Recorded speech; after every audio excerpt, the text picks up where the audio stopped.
Hey guys, I'm JJ. And I'm Natalie. And I'm Emily. And welcome to another episode of Confessions of a Reluctant Caregiver. Now, before we get started, we have got to remind folks about the Sisterhood membership. Oh my gosh, yes. It's practically a sale every day. Oh, and the best part is it's free. And y'all know what I say. If it's free, girl, it's for me. Oh, I love that. Okay, guys, here's the deal. We're partnering with our care partners to save you money. So go to confessionsofareluctantcaregiver.com to sign up. Then tell all your friends about it because they can join too. Oh, and don't worry, we don't sell your information. We hate that too. Okay, so Jay, let's get started today. We have our friend Kandis Draw with us, and she is fantastic. We met her at the Care Colloquium, still learning how to say that word, and she'll be with us to share the good, the bad, and of course, the ugly in relation to caregiving. I think we can all relate to that. So, like all of us, Kandis has been a caregiver, but really she is so much more than that. And so she has a fantastic story to tell us. But why don't you tell our listeners a little bit about Kandis? All righty. Well, I'm happy to do that. Welcome, Kandis. Kandis lives in Chicago and she works for the HAP Foundation, where she provides community education surrounding end-of-life issues. And that's something I think we all need to know a little more about. That's hospice and palliative care, because it's not what you think it is. She has been appointed to the Illinois Commission for Gynecological Cancers. She is a contributor for caregiving.com, which honors family caregivers and former caregivers as beacons of hope. That's a great site if you haven't checked that out yet. Definitely. Kandis has been awarded the 2022 CHW Section Leader Award from the American Public Health Association. She is leading the way for community health workers nationwide.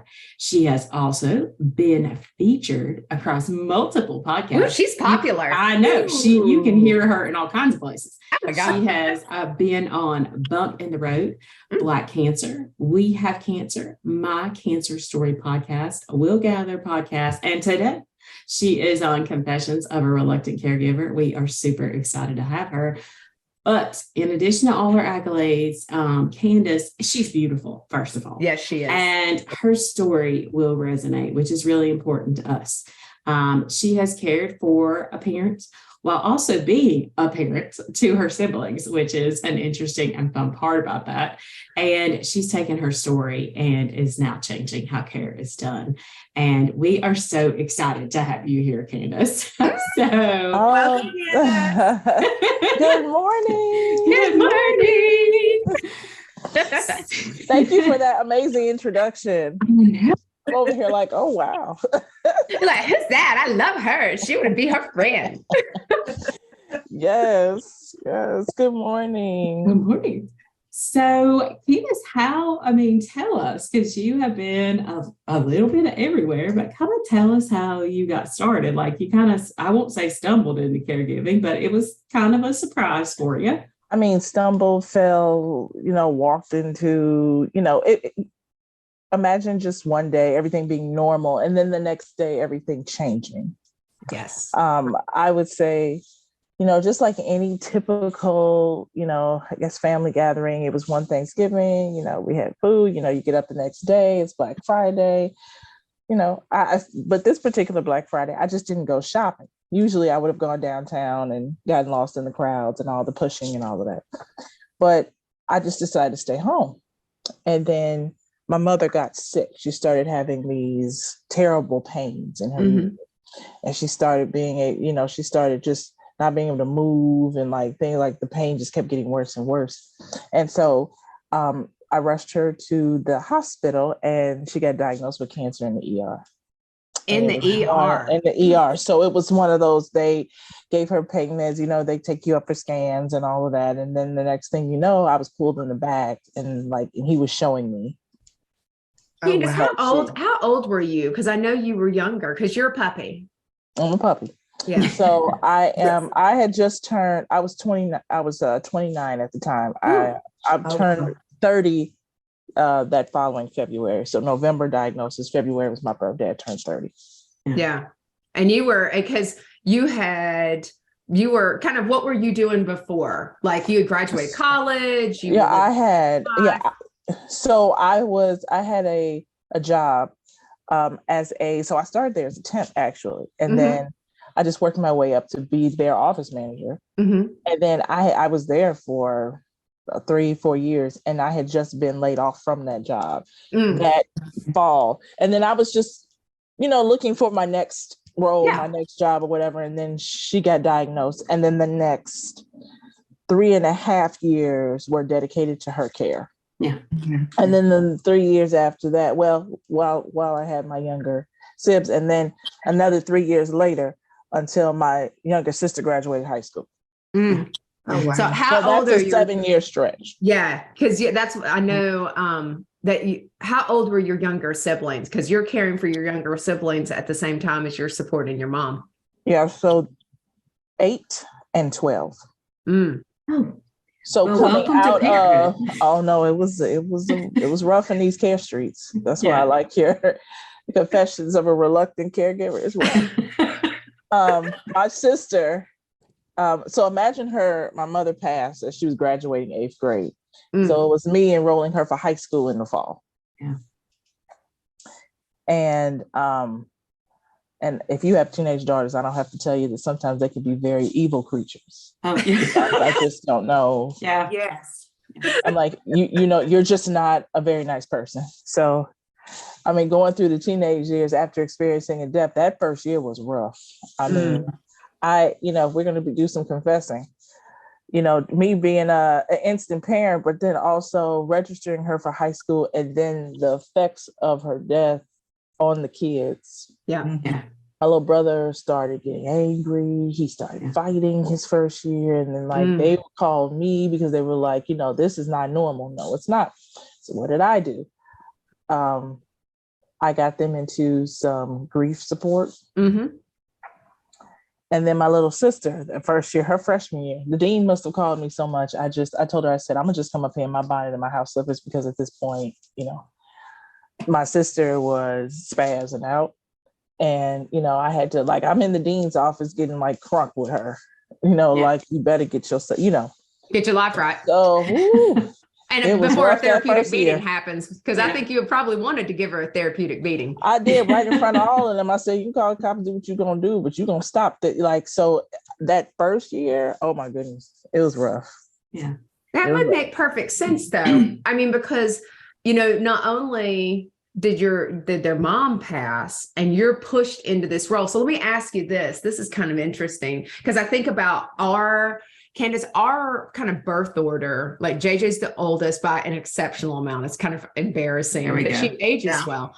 And then there's me, and then there's Emily. But JJ was always in charge. And so, because our mom and dad were young when they got married and they had us. And so they worked. And so as soon as JJ was old enough, and I'm not sure that, Tennessee's real flexible on who's allowed to watch kids. And so as long as JJ didn't burn down the house, JJ was in charge. And so she's always been a mother figure to Emily and I. And so it's funny, even though I'm the one who probably fights her the most in the sense of wanting to be type A, we naturally fall in line with her. And so I didn't know because JJ's in charge, we're all 2 years apart. And so mom would say, or dad would say, JJ's in charge, listen to your sister. And we're like, okay, we just fell in line. We're like, okay, because our, therapeutic, yeah. You know how it is when you're all listen to your sister.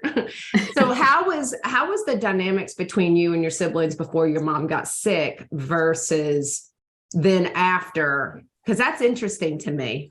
Well, first, the dynamic was just simply, I'm just big sis. Right. I wasn't, I'm not a parent. We have fun, we goof off. Yeah. And that's that. And I take them to all the fun stuff. Yeah. So because you're older, there's that enough. There's that age difference enough. So you were the cool. I was the cool one. Yeah. You know what? I would want that too. Yeah. And then that turned into parent. That's quite a switch. Yeah. Yes. Yeah. So during the time, I'll bounce back a little bit. During the time that you're caring for your mom, you're also caring for them. So it didn't just start when when your mom passed, you were doing that double duty during that time your mom was sick too, weren't you, Candace? Yep. So yeah, we're gonna say it was a 7-year stretch of 3 people, 3.5 for my mother, then the other 3 for those 2. Yeah. And I'm telling you, it got interesting. But the thing is that the transparency is that that's not just an adjustment for them, that's for me too. That's right. And I had to tell them, this was hard for me too. Like, I didn't know that, I was going to be mom here. Yeah. I thought we was just going to be cool forever. I didn't know this. Yeah. So where's your mindset during that time? Because I'm like, Candace, are you like losing your mind, or are you, because you're losing some time there of your younger year. I mean, I love my 30s. So so yes, to be transparent. Yeah. I was very upset at times during that whole stretch. Yeah. Because I didn't feel that it was fair to me to have to go through all of this. Yeah. And there were 3 siblings, but the reality was that there's one sibling lives in another state. Yeah. Brother is in the Marines. Yeah. Okay, so the government control his life. He ain't got no That's choice. exactly right. Yeah. He got no free will. He has no, he go where they tell him. Yeah. And then when I was the one that was here. Yeah. So it's kind of like, it's me. Yeah. You were by default. Yes. Yeah. And then did I want to do this? The truth is no. Mm-mm. I didn't either, Candace. No, not at all. And I'm married. Yeah, and ain't nobody trying to, live this life. Mm-mm. But I used to go to New York for, I used to teach at a camp for kids with special needs. Mm-hmm. Okay. Sometimes for the summer, to get away from them, I would go to summer camp in New York and I would stay for the entire duration of the summer. Mm-hmm. Get some type of normalcy. I love y'all, but the phone's on do not disturb. Just saying. Yeah. Which was fun. I do it a few times. I mean, it had some great times, but then like this one summer, the last summer before my mother passed, I got like an urgent call from her and I had to cut my time short. Yeah. Here we go again, cutting my time short. Yeah. And I had to come home for an emergency situation. But it was rough, It became, the 3 of us. Now this is parent. Now you're going to do what I say. It's not an option. Right. So, this friend shit stops. Yes. That's an adjustment. Yeah. Yeah. And I used to tell her, like, don't make me black your ass. Like, I want to remain calm. So I will jump in here and say that with mom, and Emily can jump in at any time. Like sometimes it gets a little difficult because it sounds like although your mom was ill, she was still fully like cognizant of everything, and so she does get a little cantankerous. So that's a good word. Cantankerous. She gets a little difficult. We'll go there again. Difficult. So how do you deal with that? Because we talk to a lot of people. We have parents that aren't really fully cognizant. And so they have dementia or things like that. So when your mom she's still being your mom, and she's being, let's say, hateful. How did you like deal with that? Because you still are a child. Like, did you have moments like that, Candace? Child. Oh yeah. Yeah. My mother and I had some major blowouts. Yeah. And it was frustration for her because I'm fighting this illness, but then it's also frustration for me because you're giving me. There were times she gave me a hard time, and I had to tell her, didn't nobody want to be stuck in the house looking at you when I could be doing this, living my own life. Yeah. This is what you got to do. Like nobody's trying to do this. Yeah. And that's when my mother wasn't always one to apologize because their generation can be very interesting. You tell them that you hurt my feelings, they open up a whole nother door and tell you, well, this is what, So my mother would do other things. I found out after she passed that she was actually talking to my younger sibling saying, okay, well, you know how a person feels themselves dying. She was saying how she was telling them they gotta listen to Candace. Gotta pay attention to what she's saying. Now, she didn't tell me this, but my little sister said that she was talking to her about that. Yeah. And then during her treatment, it wasn't always, she would say thank you every now and then, but she would do other things. Like if we would be walking through the mall, like before she had to go on her walker, she would grab my hand and squeeze it. That's her way of saying thank you. Mm-hmm. Or we were sitting down and she would put her head on my shoulder. That's her way of saying thank you. I appreciate you. Yeah. The actual saying thank you and the appreciation came about a couple of months before her death, where I'm proud of you. I'm sorry for my behavior. I did do some things wrong, but I'm proud of who you are. And that means I didn't do too bad. All of that came, but there were glimpses of thank you. It's like finding the gratitude in the journey. Yeah. Because I'm going to tell you. And then there were days that she was just straight up mean. Yes. Like, really? So, yeah. How did you navigate through that to keep your sanity? So what I did was I would when one day she started acting a fool. So after I did what I had to do, I left the house and I didn't tell her.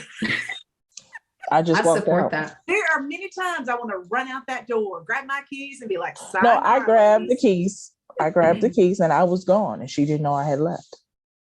And I stayed gone for a while. And then I picked up the kids and then came home about 5 hours. I thought you were here. No, didn't want to see you at all. So I got him and I left. So, I had a good group of supportive friends. Now I say I had about 3 or 4 friends that I could call and I could vent to, even though one friend told me that one night I was just calling, talking crazy. And I didn't even remember what I was saying.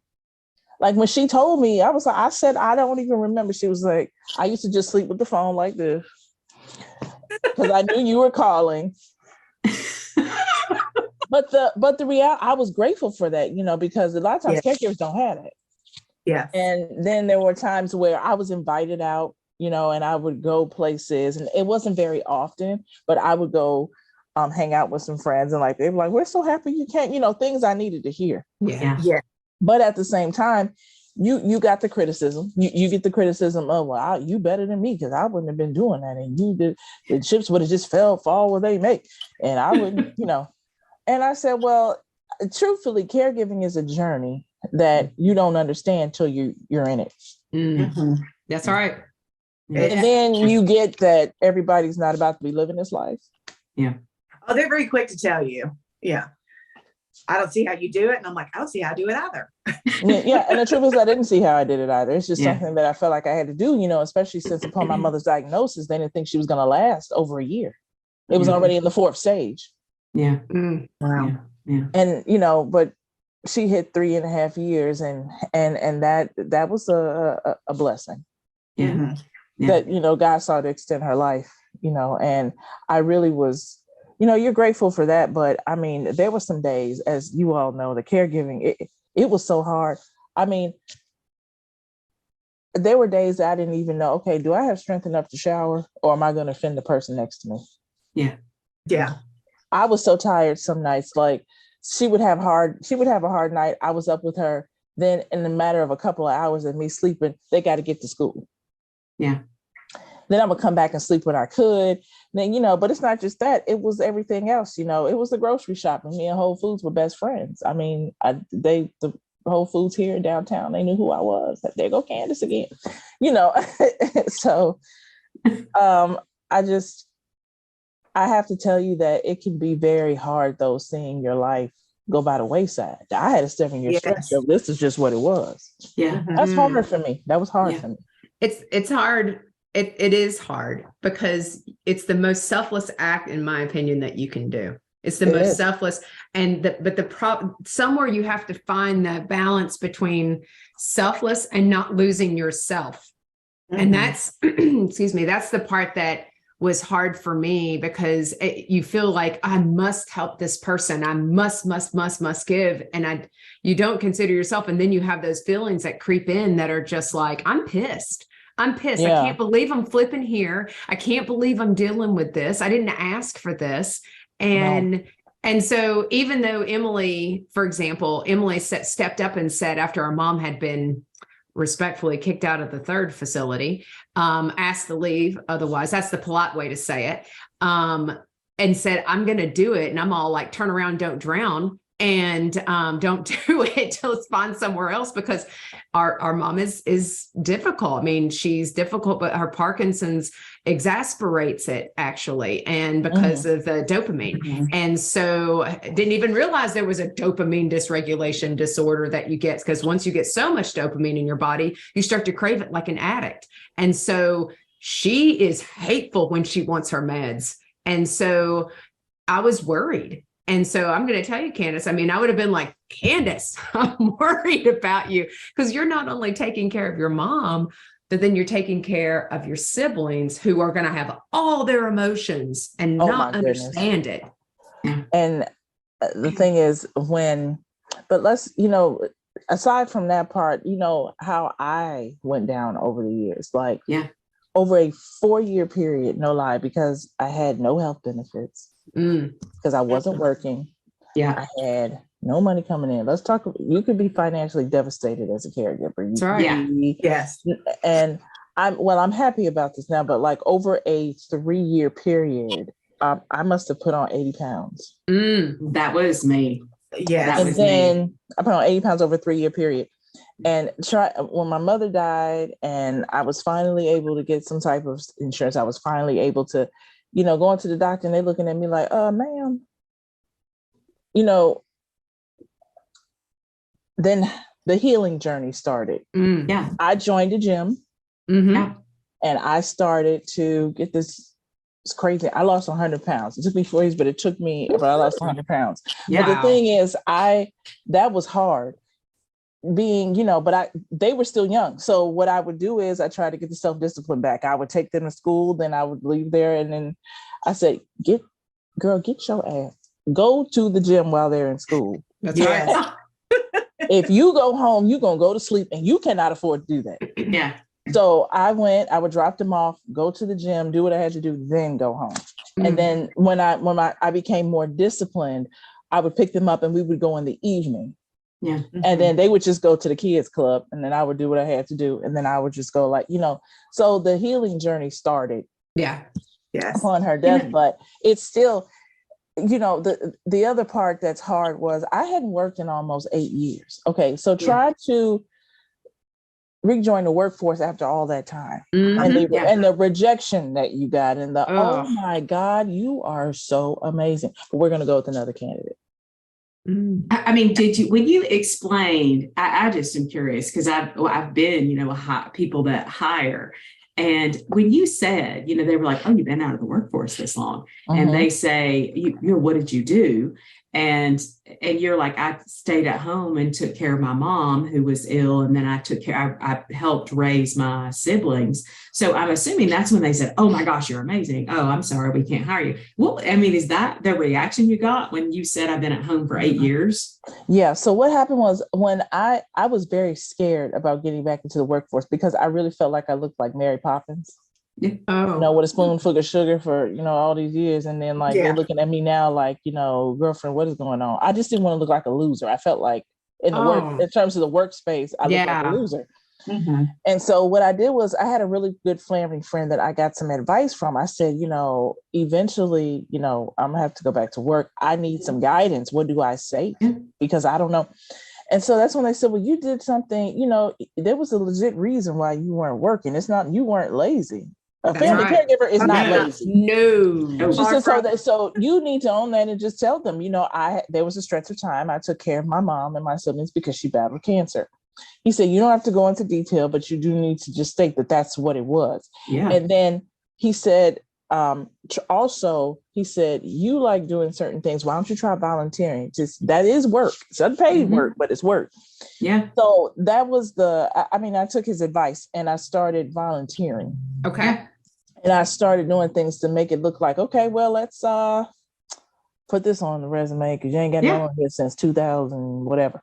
Yeah. So I started volunteering with the Illinois chapter of the Ovarian Cancer Coalition. And then I started looking up just other cancer-based things because I got curious. I wanted to know more about, especially Black women diagnosis. Yeah. And I wanted to know, what the heck, she was going to the doctor, what's going on here.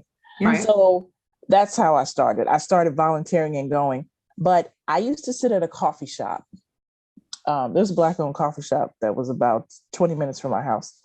I used to sit there every day, using their Wi-Fi, drinking coffee, applying for job after job after job. I would put on these earphones right here. Oh, nice. And I would sit there and I would apply for every job that I could see. I mean, and when I say hours, I would do this.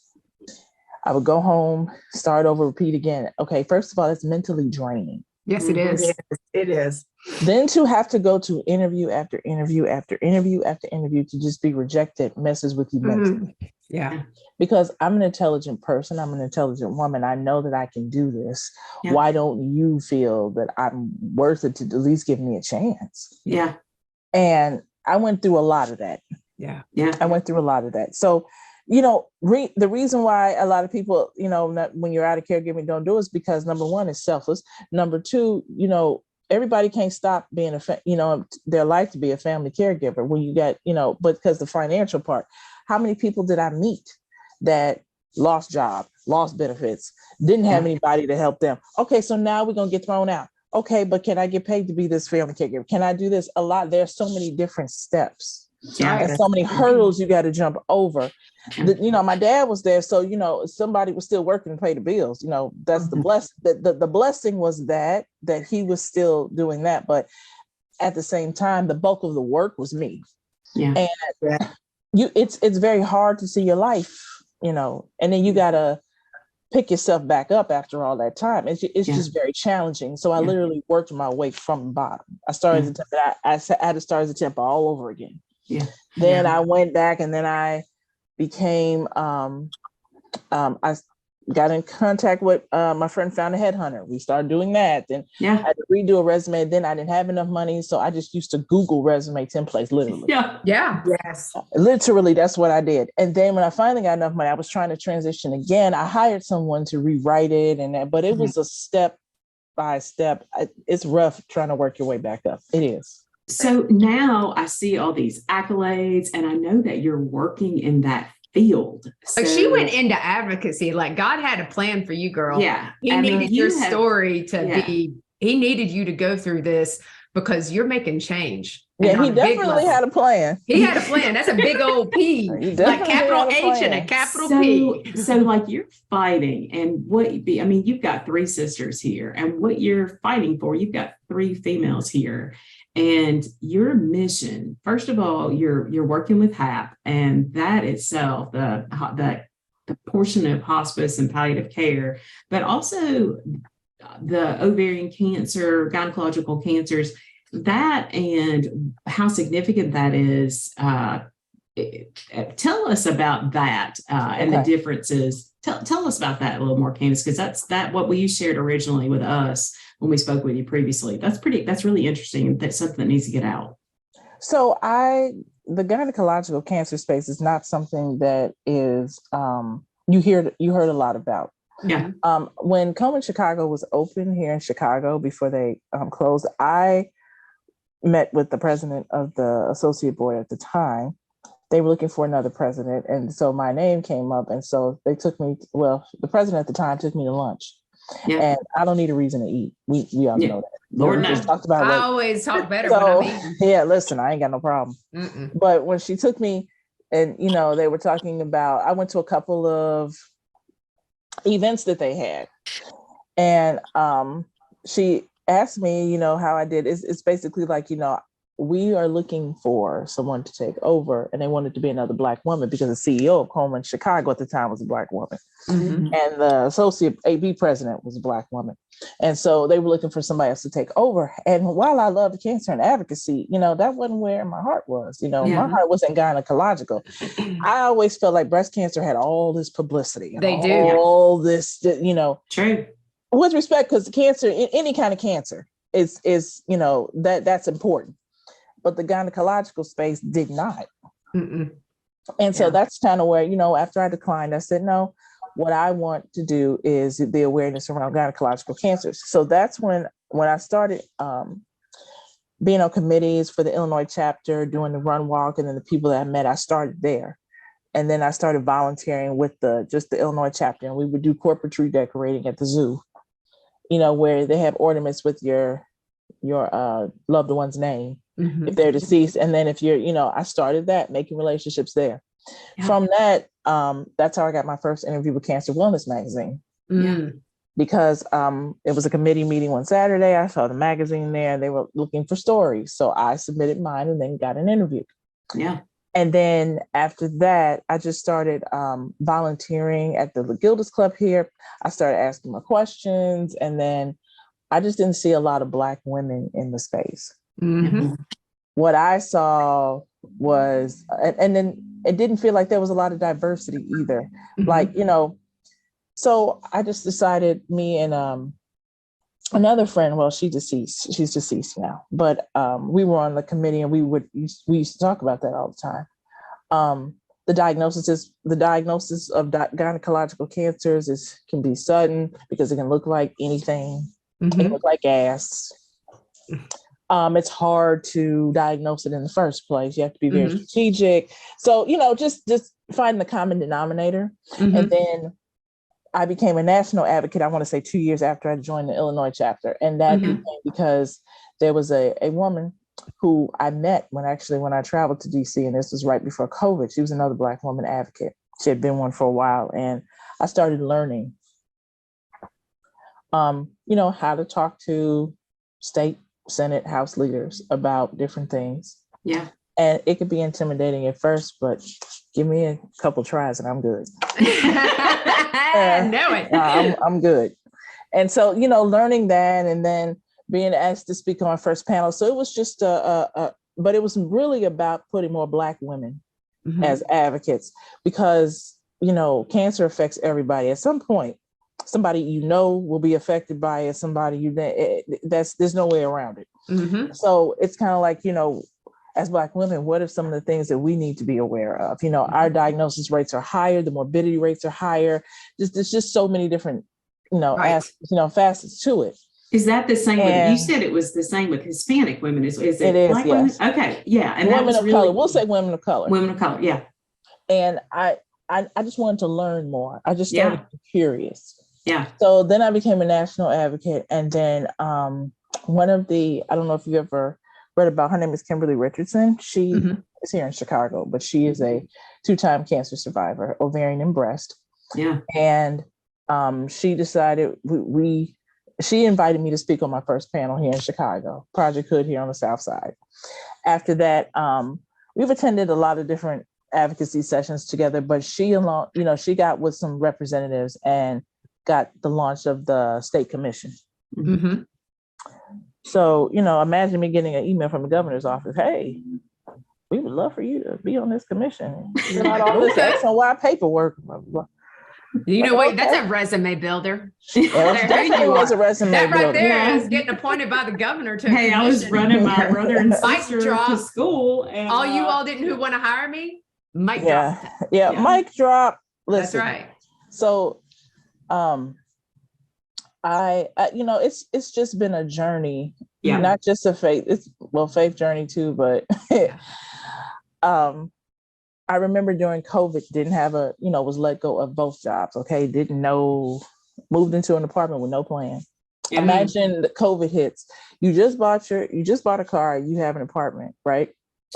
I did whatever I could do. I was like, can I get out of this lease? I was couch surfing at the time. I was like, man, how am I going to pull this off?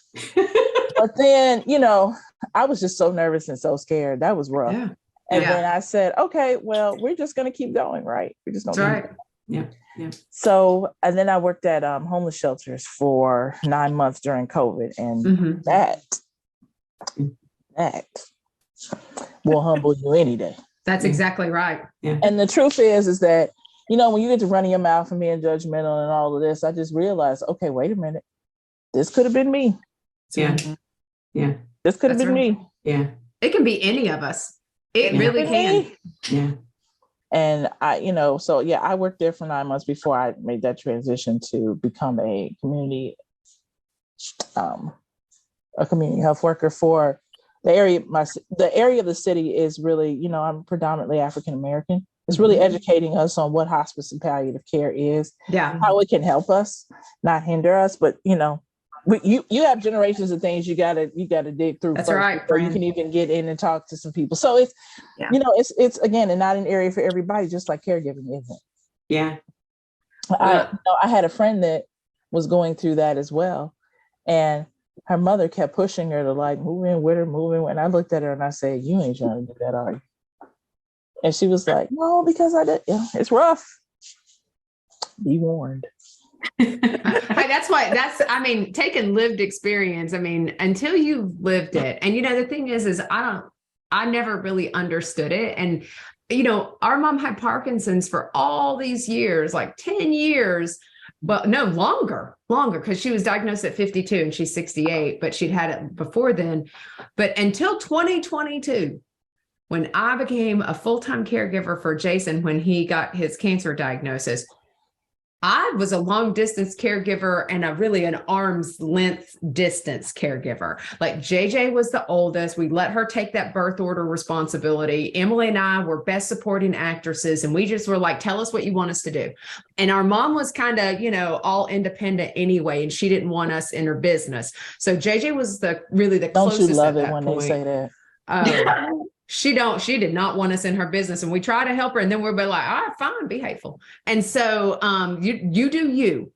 And it was clinging on to any last bit of independence that she has. I get that. I totally get that. It's like when you have to take away the car keys. I can't imagine not being able to drive my car. Although I'm gonna tell you right now, I love being driven around.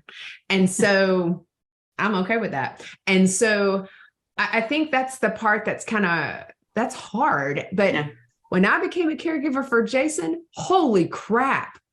And I know Emily's been a caregiver most of her entire life. She was just a natural born caregiver, and JJ's the mama for us. And so it's hard. It's 100% hard. But I'm going to tell you this, you're honestly, the fact that, you are essentially a lot of what our 20-something-year-olds right now are impacted by that, because you've got parents that have waited to have their children as they're older. So you've got millennials and who are taking care of parents and not expecting it.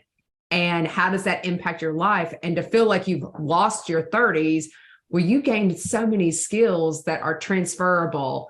And I know that we've had people talk about put those skills on your resume. Did anyone ever tell you to say, put your caregiving job, because it's a job. It is not just like, oh, it's the thing I do that's nice and sweet.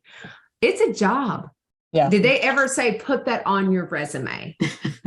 So one person did and told me to word it like I was a nanny house manager. That's what I did. And one of the and one of the ladies that, it was a temp agency, and she saw that and she said, wow, that was what you did for a 7-year period? I said, what did you do? Groceries, cook, clean, typical Mary Poppins stuff. Yeah. With a spoonful of sugar with 2 kids. So, run errands, She said, wow, but instead of, she paused and kind of looked at me, but then she said, you know what? Good for you. I'm glad you put this on here. So you got mixed reactions. Some people were like, whoa.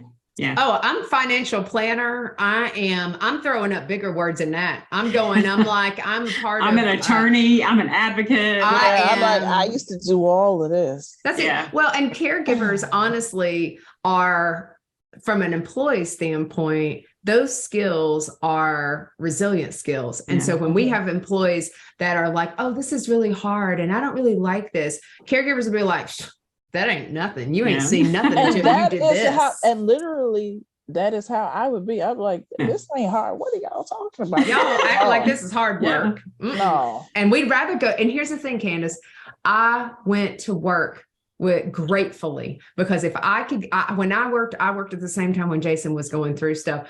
I worked to keep my sanity. That was my sanity. I could compartmentalize and put cancer over here, and I could do something I was really good at. Mm-hmm. And so, but that was me having the privilege to do it because of my position. I could work remotely. I could work at any time.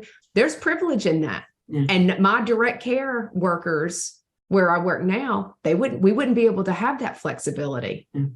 So I think those are things that are important to remember, but gosh, man, you are absolutely an inspiration in how your story and raising your siblings. And it's a lot. And you've used it all, I think, to just change it. I think you're doing it, Kandis. And you are. It's an amazing are. story. So all right, Natalie. You know what time it is? Oh, it is sister question time. And I totally dig it. All right. Emily, do you always want to Emily start first? Oh. Girl, you Just know just it. throw me out there. Yeah. She's All the right. baby. All right, hit it, Emily. Baby. I totally understand and get it, how hard caregiving can be. I even sent messages to JJ and Natalie last night, help, Yeah. But in all that, you have to laugh. I always say you have to laugh or you're going to go crazy. What are some laughable moments that you had with your mom, with your siblings, that you're like, oh, that gives you that moment of relief? And you're like, and you tell that story to other people and they can't believe it. Like, you can't make this up. Okay. So my mother used to get treatment at cancer treatment centers. And so one day we had been at the hospital all day, and I about fell in the bed. And she woke up 3 hours later talking about some let's play Bible games. Lady, if you don't leave me alone. I mean, go over in your corner and talk to Jesus, whatever you're gonna do over there. Because I want to sleep. But then she threw me a pad and some paper, and we was spell Exodus. You know what I mean? Like, yeah. It don't start with X. Oh, who was the woman that, went Mordecai with King Esther, mother? Okay, and then we started doing that, and then it was, what did who was upset about the burning Moses, mother? It's like, let's go. We did all of that. And so one day I was like, oh my God. Then another time she was taking chemo, and there was an outlet mall not too far from the cancer treatment center place. And my mother was mad at me. You've been in them shoes forever. I said, you gonna give me some money to go get some more shoes? Yeah, take my credit card and go shopping. Oh. See you later. They say go shopping. Oh, okay. How long is she gonna be under this drip? It's like that's exactly right. Peace out. See, Then another time with my sibs, my mother had died, and so I wanted to do something fun, and so I gave my little brother a birthday party, and so it was kids everywhere at Chuck E. Cheese. My Lord. Oh Lord, bless you. And we had fun. Well, we had fun, but the fun part was, the kids get in the thing where the money's supposed to be. You're supposed to catch. And so I don't know what happened, but I guess he was confused as to what was going on, because he started trying to grab and move, and then he fell out the thing. And then everybody started laughing. So it's a couple laughable moments. I'm like, so you're supposed to stay in it. Yeah. I love that. I like the Bible games because our Aunt Joan used to teach our Bible school class, and we would look up the verses. And there was give me a 5-letter word for giving, tithe. Yeah. See, that's our family. In our Baptist, we're good Southern Baptists. We're covering at that, but still. All right, Jay, what's your question? Give me one thing that you wish you had known. That's a good one. One thing that you could pass on, a piece of advice. For care, what I wish I would have known is how valuable, when you're doing caregiving, how valuable alone time is, and you need it. Yeah. If I hadn't known that caregiving, you feel guilty anyway. Yeah. But knowing that, when you do your best, you really don't have anything to feel guilty about. Yeah. Knowing that your own self-care time is enough, and you need it.